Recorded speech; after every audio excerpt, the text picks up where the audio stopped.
نبی کے داعیانہ کردار کا اولین امتیاز یہ تھا کہ آپ داعی اللہ تھے، یعنی صرف اللہ کی طرف دعوت دینا ہی آپ صلی اللہ علیہ وآلہ وسلم کا مقصود حیات تھا۔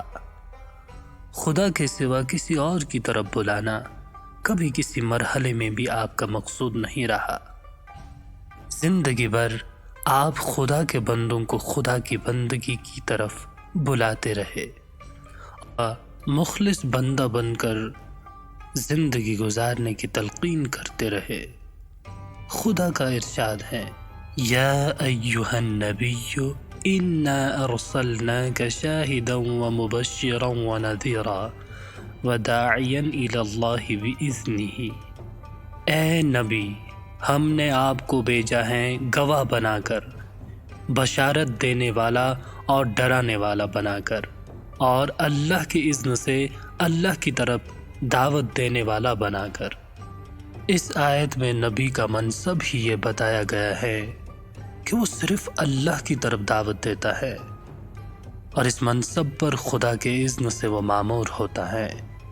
یعنی نبی نے اپنی دوڑ دھوپ کا اصل مقصود جو خدا کی رضا کو بنا رکھا ہے، اور ہر مقصد سے رخ پھیر کر صرف خدا ہی کی طرف بندگان خدا کو بلا رہا ہے، تو یہ نصب العین اس نے اپنے لیے خود متعین نہیں کر لیا ہے، بلکہ خدا نے ہی نبی کو اس منصب پہ مامور کیا ہے، اور اسی کا یہ حکم ہے کہ نبی خدا کے بندوں کو خدا کی طرف دعوت دے۔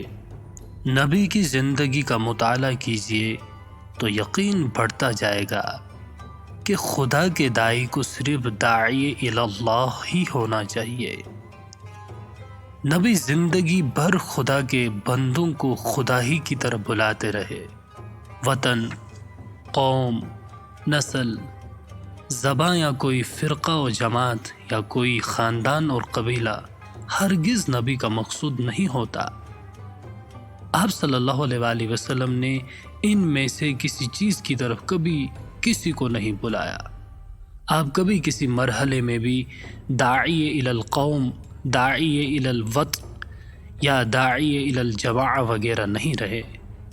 نہ کبھی محض دنیاوی اور اقتدار، قومی ترقی، ملکی خوشحالی اور مادی برتری آپ کا نصب العین رہا ہے۔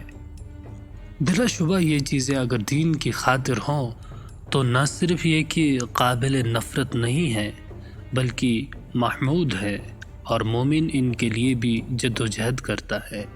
لیکن یہ حقیقت ہے کہ اسلام کا داعی کبھی یہ دعوت لے کے نہیں اٹھتا کہ آپ دنیاوی ترقیاں حاصل کریں اور محض سیاسی غلبہ حاصل کریں۔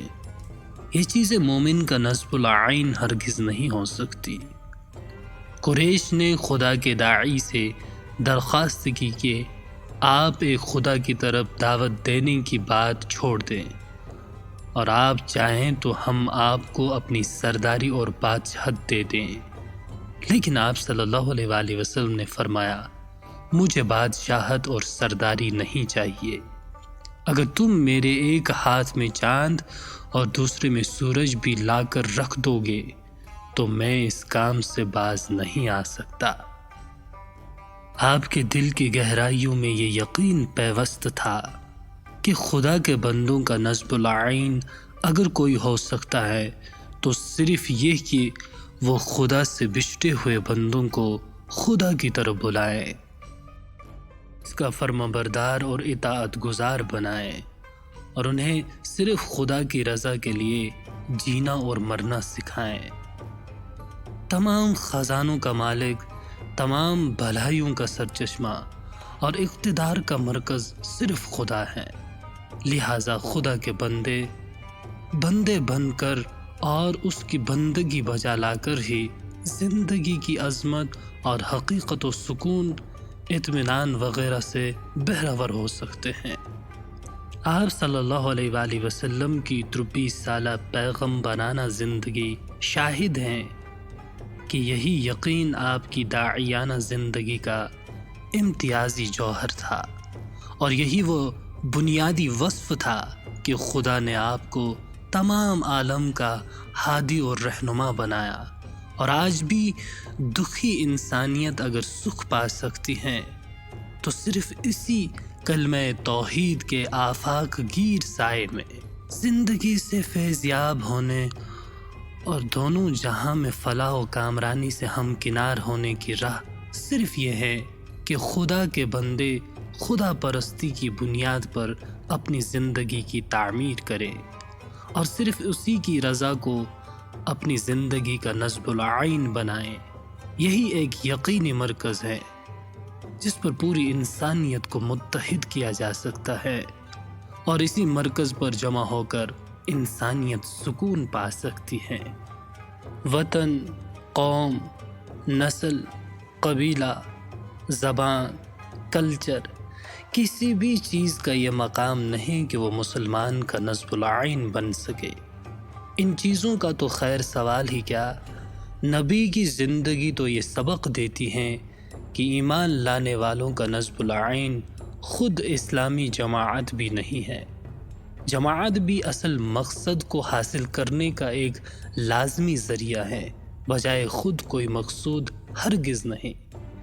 خدا کے بندے بن کر ہی خدا کی زمین میں زندگی کی قدر و عظمت جان سکے اور دنیا اور اس کے سارے وسائل کو اپنی زندگی کی حقیقی تعمیر میں لگا کر فلاح یاب ہو سکے۔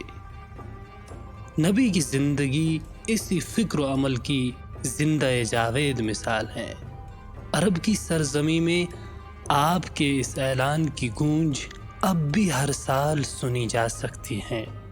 ان صلاتي ونسقي ومحياي ومماتي لله رب العالمین لا شریک له وبذلك امرت وانا اول المسلمین، کہ میری نماز، میری تمام مراسم عبودیت، میری زندگی، میری موت، سب کچھ اللہ رب العالمین کے لیے ہے، اس کا کوئی شریک نہیں، اسی کا مجھے حکم دیا گیا ہے، اور میں سب سے پہلے حضور سر اطاعت خم کرنے والوں میں سے ہوں۔